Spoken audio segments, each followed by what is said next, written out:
माँ का बलिदान। पप्पी अमिता से 4 साल बड़ी थी। वो उसकी मौसी की बेटी थी, लेकिन दोनों के बीच प्यार सगी बहनों से कम ना था।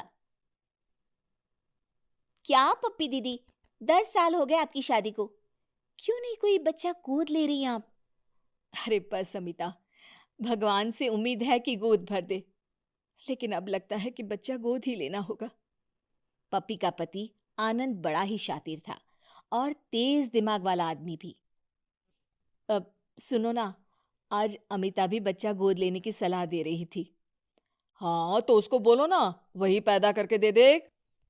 अरे वो कहाँ से देगी? उसकी सास ससुर हैं, पूरा भरा परिवार है।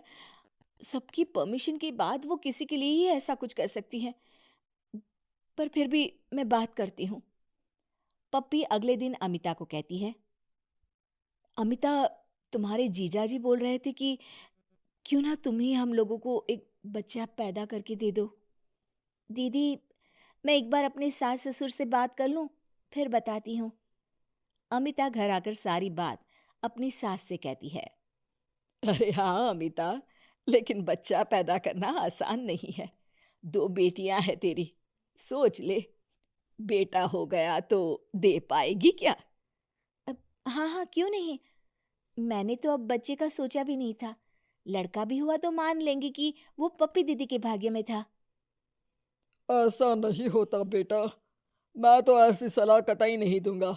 लेकिन क्योंकि तुम दोनों के बीच प्यार है तो जैसा सही समझो।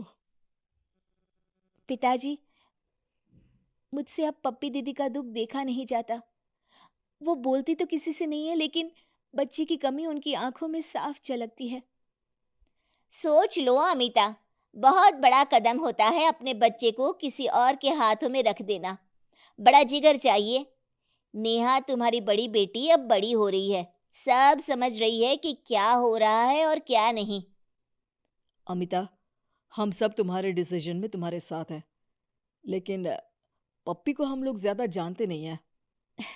मैं बचपन से जानती हूँ, आप लोग मेरा भरोसा रखिए। तो क्या मैं उन्हें हाँ कर दूँ? घर वाले कुछ नहीं कहते। फिर अमिता पप्पी को फोन लगाती है। पप्पी दीदी, घर के सभी लोग मान गए हैं। अब जल्दी आपके घर भी बच्चे की किलकारियां गूंजेगी।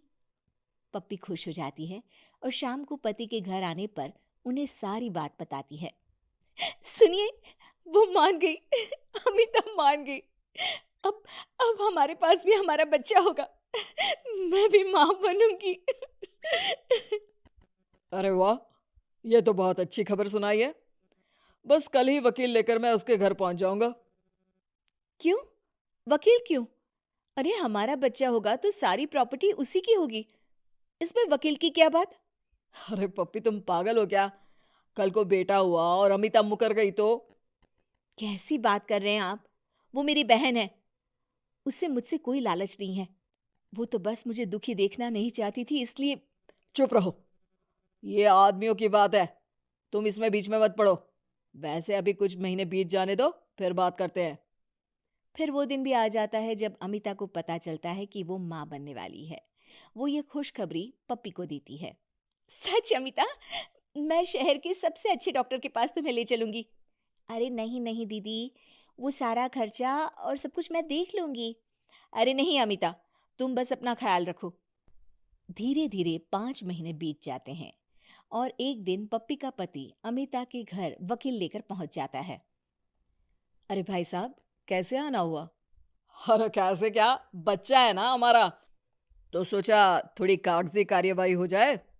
अरे कैसे कागजी कार्यवाही, हम लोग समझे नहीं। फिर पप्पी का चालाक पति कहता है।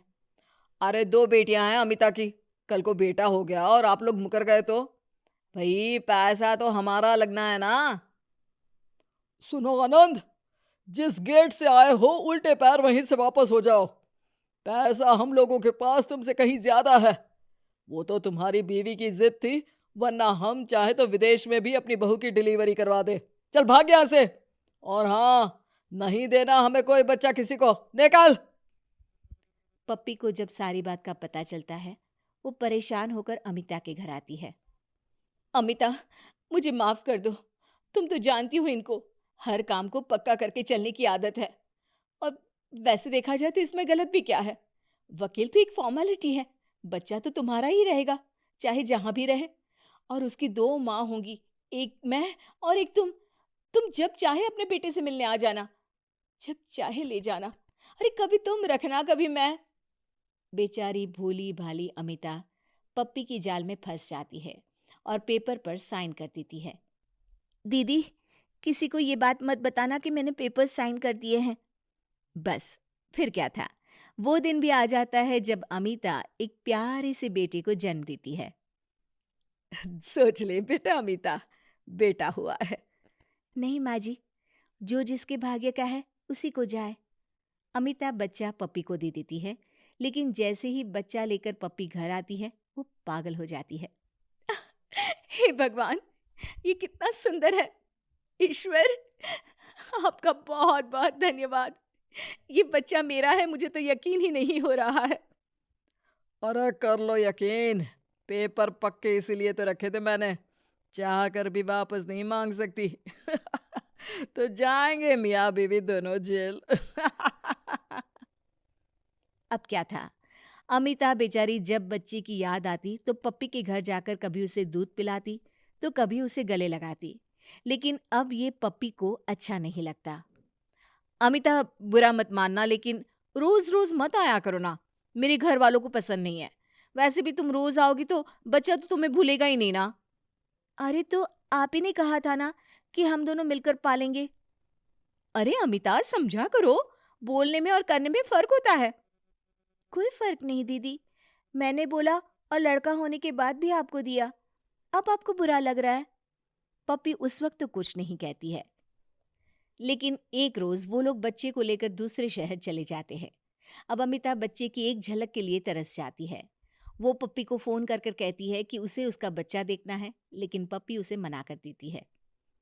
तो आप मुझे मेरा बच्चा वापस कर दे दीदी। मैंने इसीलिए तो तुमसे उस पेपर पर साइन करवा लिए थे कि तुम पलट सकती हो। अब तो किसी हालत में तुम ये बच्चा नहीं ले सकती। ये कानूनी रूप से मेरा है। दीदी, मैं बच्चा वापस नहीं मांग रही। बस आप मुझे महीने में एक बार तो उसे देखने की इजाजत दे दे। नहीं, अब इस जन्म में तो तुम उससे मिल ही नहीं सकती अमिता। अमिता अब दुखी रहने लगी। बच्ची की याद उसे रह रह कर आती, जिससे वो बीमार भी रहने लगती है। क्या हुआ अमिता? अगर तुम्हें बच्चे की इतनी याद आ रही है और तुम्हारी बहन उसे देखने भी नहीं दे रही है, तो हम बच्चे को वापस ले लेते हैं। अमिता पति को रोकर सारी बात बता देती है कि कैसे उसने पेपर में साइन किया था। ओह, तो ये बोलकर वो तुम्हें डरा रही है। वैसे तुमने ये क्यों नहीं सोचा कि बच्चा सिर्फ तुम्हारा नहीं मेरा भी है? साइन तुमने किया, मैंने नहीं। मैं चला अपने बच्चे को वापस लाने। जो लोग स्वार्थ के लिए किसी की भावना के साथ खेलते हैं, उन लोगों के पास मेरा बच्चा? ना बाबा ना। और फिर चालाक पप्पी और उसके पति के जाल से अमिता का पति अपना बच्चा वापस ले आता है और उसे अमिता की गोद में रख देता है।